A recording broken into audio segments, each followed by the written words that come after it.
Students, અગાઉના લેક્ચરમાં આપણે ચેપ્ટર 8 પૂરું કર્યું અને એના જે શોર્ટ ક્વેશ્ચન આપણા બાકી છે એ આપણે રિવિઝન લેક્ચરમાં અથવા તો પછી કોઈ એકાદ દિવસ આપણે લેક્ચર એમાં મૂકશું ત્યારે આપણે શીખવાના રહેશે.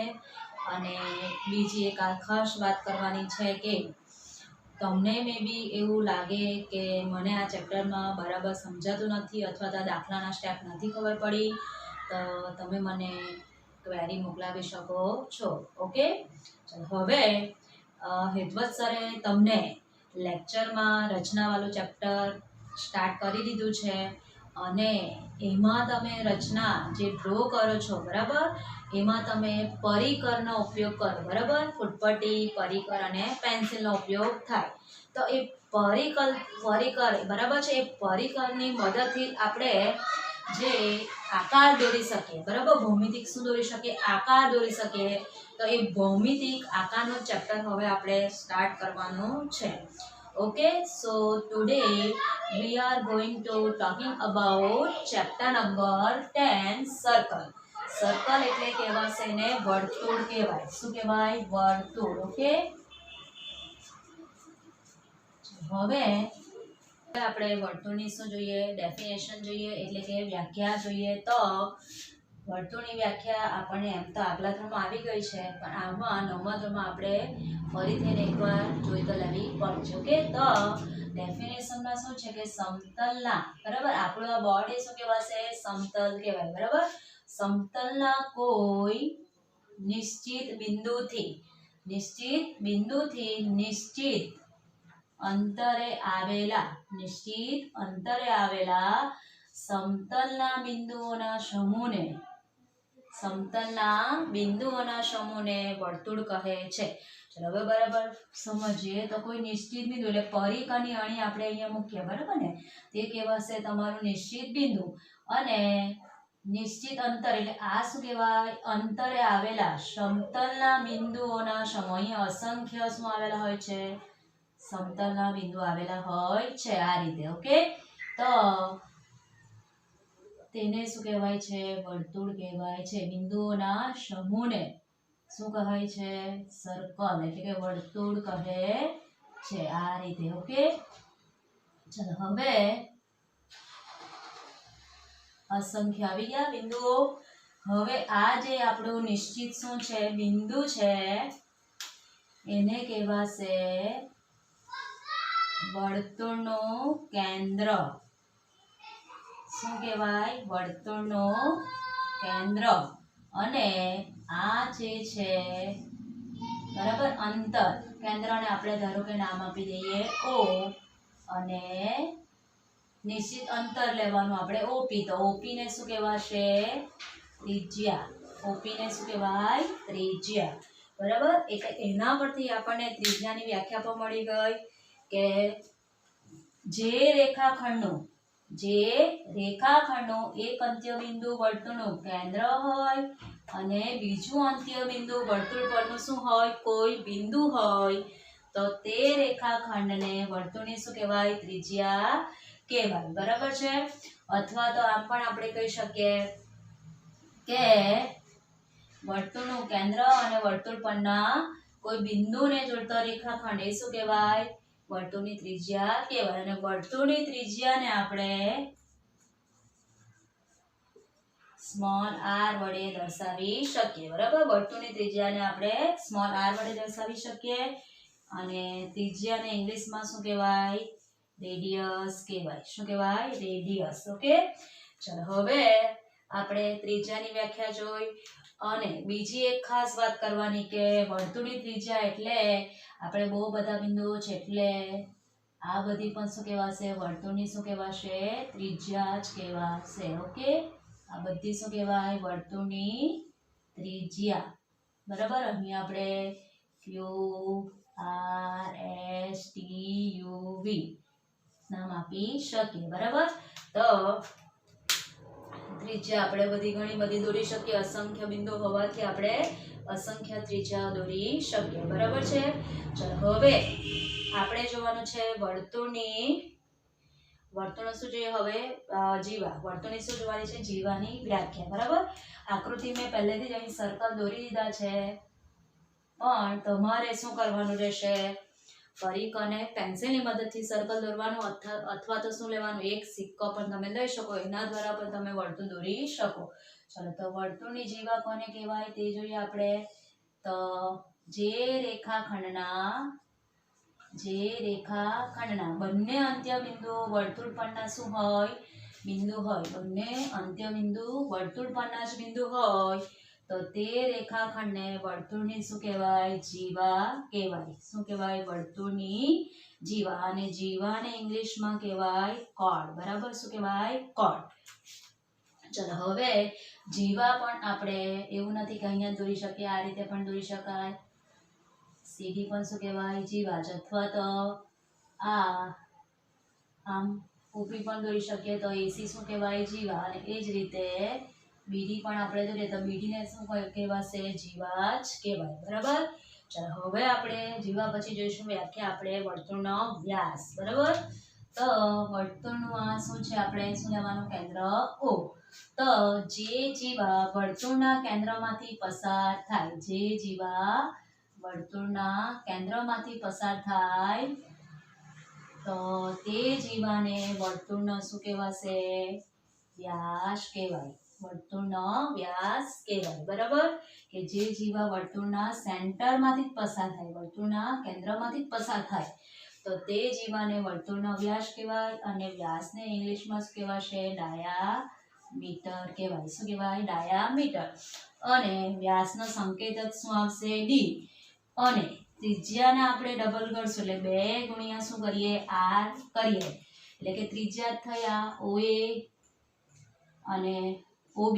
એ શું કહેવાશે? વર્તુળની ત્રિજ્યા કહેવાય. વર્તુળની શું કહેવાય? ત્રિજ્યા. એટલે કે ત્રિજ્યાને આપણે ડબલ કરશું 2 ગણા તો આપણને શું મળશે? વર્તુળનો વ્યાસ. એટલે એના પરથી આપણે આમ પણ લખી શકીએ કે વ્યાસ બરાબર શું લખી શકાય? 2 ગુણ્યા ત્રિજ્યા, અથવા તો ત્રિજ્યા શોધવી હશે તો શું કરશું આપણે? d/2. એટલે કે વર્તુળનો વ્યાસ ભાગ્યા 2 કરવાથી આપણને વર્તુળની શું મળી જશે? ત્રિજ્યા મળી જશે. ઓકે. ચાલો, હવે આગળ આપણે ડેફિનેશન જોવાની છે તે વર્તુળની છેદિકા. બરાબર. ચાલો, તો આ વર્તુળનું થશે આપણું કેન્દ્ર. બરાબર. ચાલો, વર્તુળનું કેન્દ્ર આ એક આપણે શું દોરી? જીવા AB. બરાબર. હવે એ જીવા AB ને જો ડાબી બાજુ ને જમણી બાજુ શું કરું? વિસ્તર. બરાબર. આ રીતે તો છેદિકાની વ્યાખ્યા આપણી આવી જવાની કે વર્તુળની જીવાને સમાવતી રેખાને, બરાબર, આ આપણી શું લઈ લેવાની? રેખા L.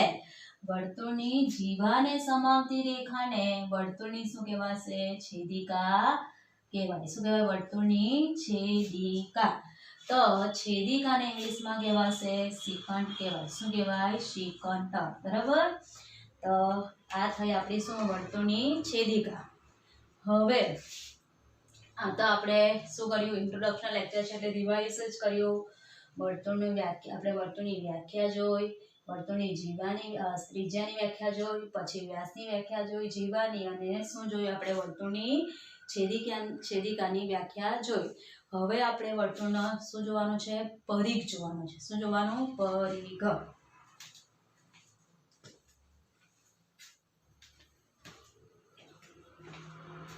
વર્તુળના પરિઘ જોઈએ હવે. તો આ છે વર્તુળનું કેન્દ્ર O. બરાબર. હવે આપણે એના પર બિંદુ લઈએ તો P, Q, R અને S. બરાબર. કોઈ પણ બિંદુ તમે લઈ શકો છો. A, B, C, D, E, F, G માંથી કોઈ પણ લઈ શકાય. બરાબર. તો વર્તુળનો પરિઘ કોને કહેવાય? તો વર્તુળની પૂર્ણ લંબાઈને વર્તુળનો શું કહેવાય? પરિઘ કહેવાય. પૂર્ણ લંબાઈ એટલે કે P, S, Q, R, P. બરાબર. P થી આપણે ચાલવાનું શરૂ કર્યું. બરાબર. સ્ટાર્ટ કર્યું. P, S, Q, R અને P પર શું કર્યું? પૂરું કર્યું. તો તે લંબાઈને વર્તુળનો શું કહેવાય? પરિઘ કહેવાય. અને વર્તુળના પરિઘનું સૂત્ર આવશે 2πr. બરાબર. શું આવશે? 2πr. આર એટલે ત્રિજ્યા કહેવાય અને પાયના વેલ્યુ આપણે દાખલા ગણતી વખતે 22/7 લેવાનું ને આપ્યું હોય તો કેટલા લઈએ 3.14 બરાબર.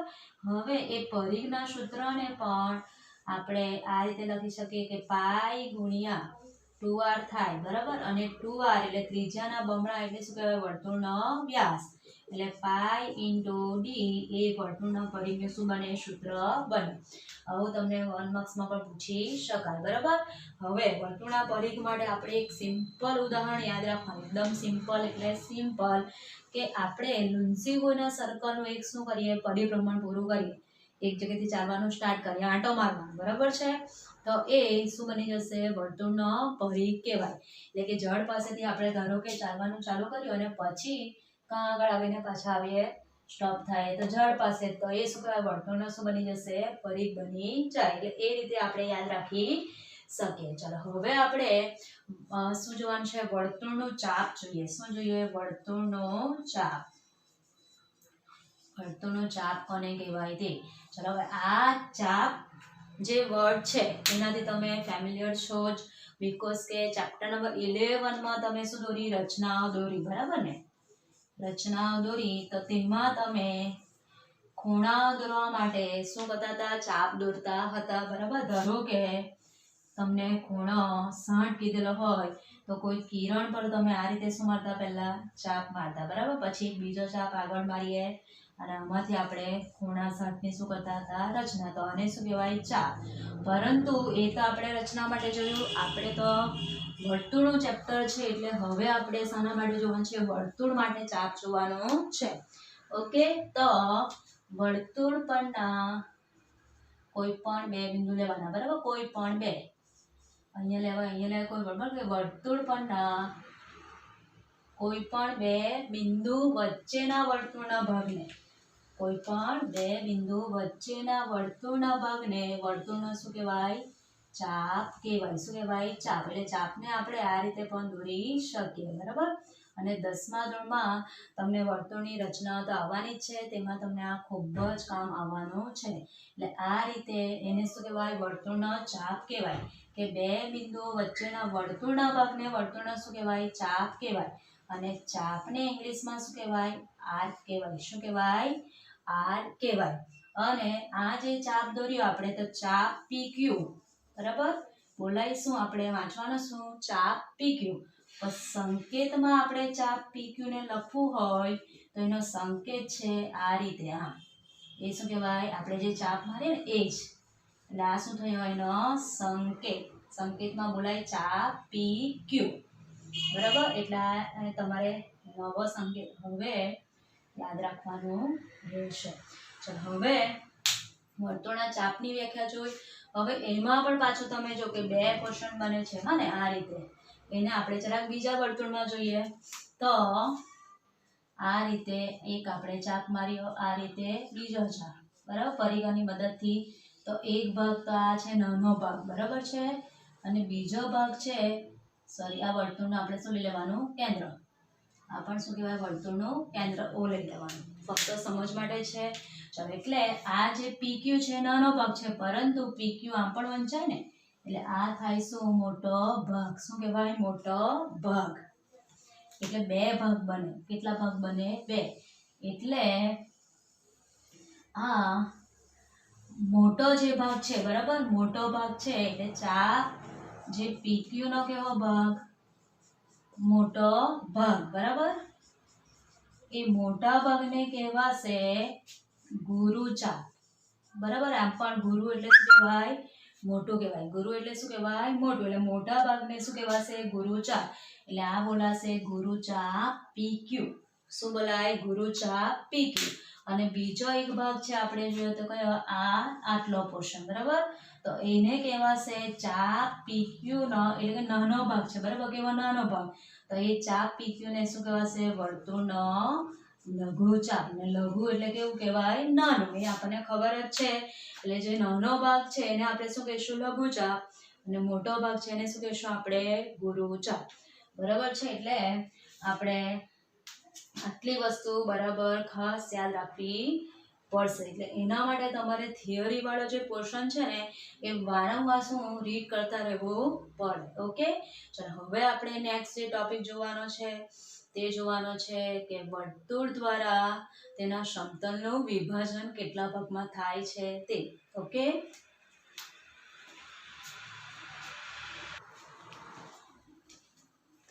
ચાલો વર્તુળ દ્વારા સમતલનું જોઈએ આપણે વિભાજન કેટલા ભાગમાં થાય છે તે. તો ફર્સ્ટ ઓફ ઓલ આપણે એક શું લેવું પડશે, અહીં સમતલ લેવું પડશે. બરાબર છે, અને વર્તુળની વ્યાખ્યામાં પણ આપણે આવે જ છે કે સમતલના કોઈ એક નિશ્ચિત બિંદુથી, બરાબર એવું આવે જ છે. તો આમ સમતલ વાળું ચેપ્ટર આપણને જૂના સિલેબસમાં હતું પણ અત્યારે નીકળી ગયેલું છે. તો સમતલને આપણે આલ્ફા, બીટા, ગેમા, એ, બી, સી એટલે કે કેપિટલ ABC અથવા તો કેપિટલ XYZ વડે દર્શાવી શકે. તો આ મેં જે એક દોર્યું છે રેડ કલર વાળું, બરાબર, એ શું છે, એક સમતલ લીધું છે આલ્ફા, બરાબર, એની અંદર શું લીધું છે, એક સર્કલ, અને એને આપણે કેન્દ્ર પણ આપી દઈએ, નામ શું આપી દઈએ, O, બરાબર.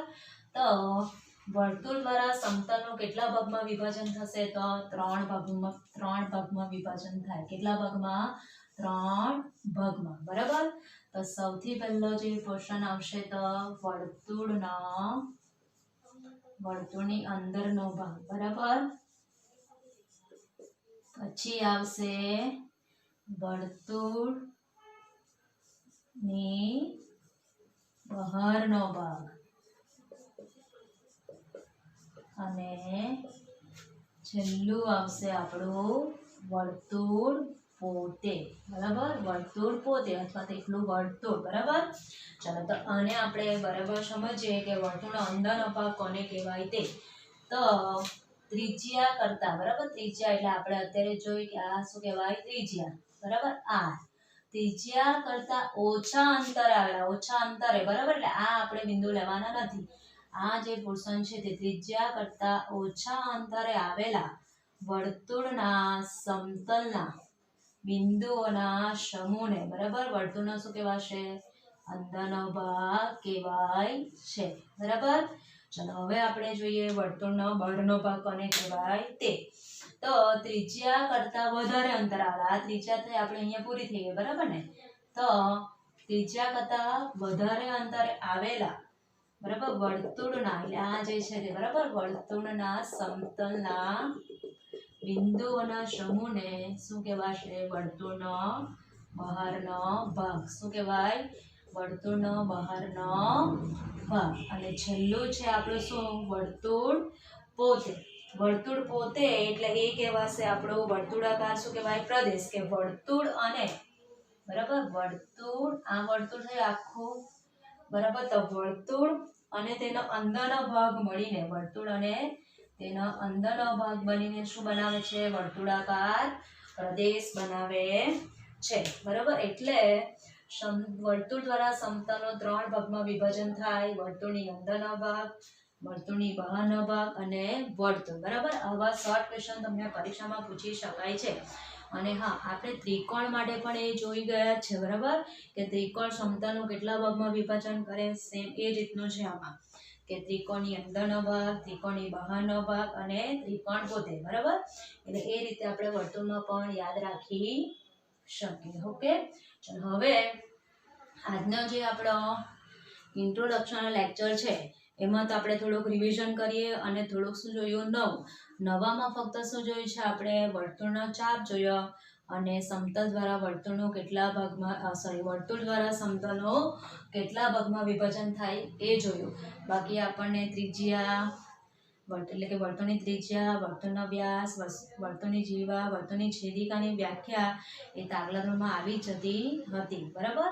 પણ આપણે એને શું કરી, એકવાર રિમાઇન્ડ કરી લેવું પડે છે. ઓકે, અને બીજું આપણે જોયું વર્તુળનો પરિઘ, અને પરિઘ પરથી પણ તમે 8મા ધોરણમાં દાખલા તો ગણીને આવેલા છો જ. એટલે એ તમને એનું સૂત્ર યાદ રાખવામાં કેવું પડશે, સરળતા રહેશે. ઓકે, સો હવે આપણે બધા નેક્સ્ટ લેક્ચરમાં મળશું. Bye bye and thank you everyone.